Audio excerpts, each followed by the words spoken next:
गंगा में छोड़ा है, मतलब जरा विचार कीजिए। पानी की अपनी एक स्मृति होती है, पानी की अपनी एक याद होती है, पानी की अपनी एक स्मृति होती है, और उस स्मृति के आधार पानी के अंदर ऊर्जा भी होती है। जरा विचार करिए, आप उस तरफ में लेके जाइए कि पानी से बिजली बनती है, पानी के अंदर एक ऊर्जा का केंद्र है, पानी के अंदर एक ऊर्जा की व्यवस्था है, पानी के अंदर एक विद्युत व्यवस्था है। अब यहां पर जब हमारी अस्थियों का विसर्जन हो गया, पहली चीज जरा विज्ञान जानिए, वह जो हमारी हड्डियां हैं उनके अंदर एक ऐसा तत्व पाया जाता है, आप लोग चिंतन करें तो वह पानी को शुद्धिकरण करने की व्यवस्था करता है। और जब तक हमारे यहां यह कहा गया, जब तक ये हड्डियां, ये अस्थियां हमारी गंगा के अंदर विराजमान, विद्यमान, प्रतिष्ठापित रहती हैं, तब तक हमारे ये पूर्वज वहां उस पितृलोक में निवास करते हैं।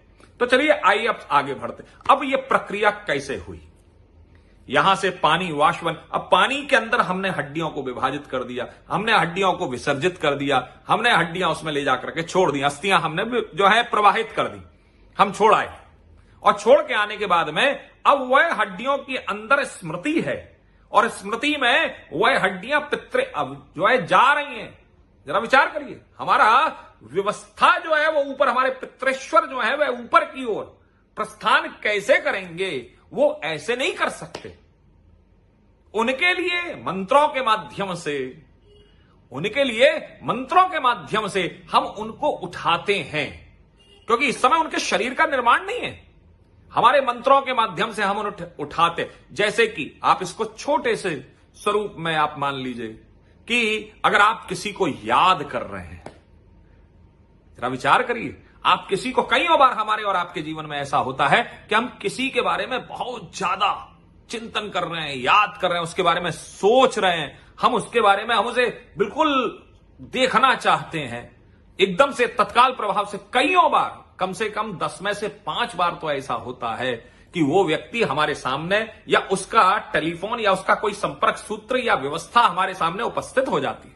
कई बार हम लोग विचार करते हैं कि यार ये काम हो जाए, भाई ये हो जाए तो हम ऐसा करेंगे, तो कहीं ना कहीं वो चीज हो जाती है। जैसे आपके मन में ख्याल आया पानी पीना है, पानी पीते ही आपके मन में ख्याल आया कोई मुझे पानी पिला दे, उसी समय किसी ने पूछा पानी पिएंगे, जरा विचार करिए, आप क्या कहते, oh I was thinking about it, मैं तो सोच रहा था इस बारे में। तो आपकी सोच ने सामने वाले को आप इसके लिए बाध्य किया। कहीं ना कहीं जब हम विज्ञान पढ़ते हैं तो विज्ञान के अंदर इस शरीर का अपना एक ऑरा है, अपना एक इसका आभा मंडल है। आप लोगों ने पिक्चरों में अक्सर करके देखा होगा कि देवता जब आते हैं तो उनके पीछे से एक चक्र का प्रकाश, उनके चारों तरफ एक प्रकाश, what is that? That is aura. वो हमारे यहां का उसका ऊर्जा केंद्र है, वह आभा मंडल, उनका जो चारों तरफ प्रकाशित हो रहा है वह आभा मंडल देवताओं का देवत्व की तो यहां पर हम मंत्रों के माध्यम से पितृश्वरों को हम ऊपर उठाने का कार्य करते हैं।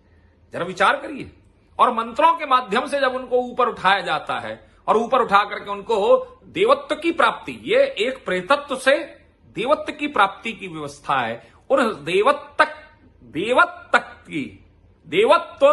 तक की ये व्यवस्था सबके लिए सहज और सरल प्रक्रिया नहीं होती। इस प्रक्रिया को वही व्यक्ति प्रतिपादित कर सकता है जिसने इसको समझा है। जरा विचार करिए, जो लोग ये कहते हैं कि पितर लोग पानी कैसे पिएंगे, जरा सोच के विचार करके देख, क्या कभी उन्होंने इस विषय को पढ़ा, इस सब्जेक्ट के बारे में कभी उन्होंने जानने की चेष्टा की? कभी वह किसी सदगुरु के चरणों में, जो इस विषय का विज्ञाता है, उसके चरणों में बैठ करके कभी उन्होंने इस विषय को समझने की कोशिश की? How can it be possible, ये कैसे हो सकता है? नहीं की। जरा विचार पुनः करें कि जब आपने इस सब्जेक्ट के बारे में पढ़ा नहीं, जाना नहीं, समझा नहीं, तो आप कैसे कह रहे हैं? आप इसको हंसी का, उपहास का, एक मजाक का विषय ना बनाइए। मेरी आपसे ये गुजारिश है, ये प्रार्थना है मेरी कि आप इसको हंसी का, उपहास का, एक जो है मजाक का विषय ना बनाए। अरे कि पितर लोग पानी नहीं पीते, नहीं पीते हैं, कोई पिलाने वाला होना चाहिए, अवश्य पीते हैं। ये एक प्रक्रिया है। इसमें प्रक्रिया में मैंने पिछली बार बताया ना कि सामने के अग्रभागों से, ये हमारे ऊर्जा केंद्रों का एक स्थान है, ये नाखून इत्यादि के जो अग्रभाग हैं, ये हमारे यहां पर ऊर्जा केंद्रों का स्थान है।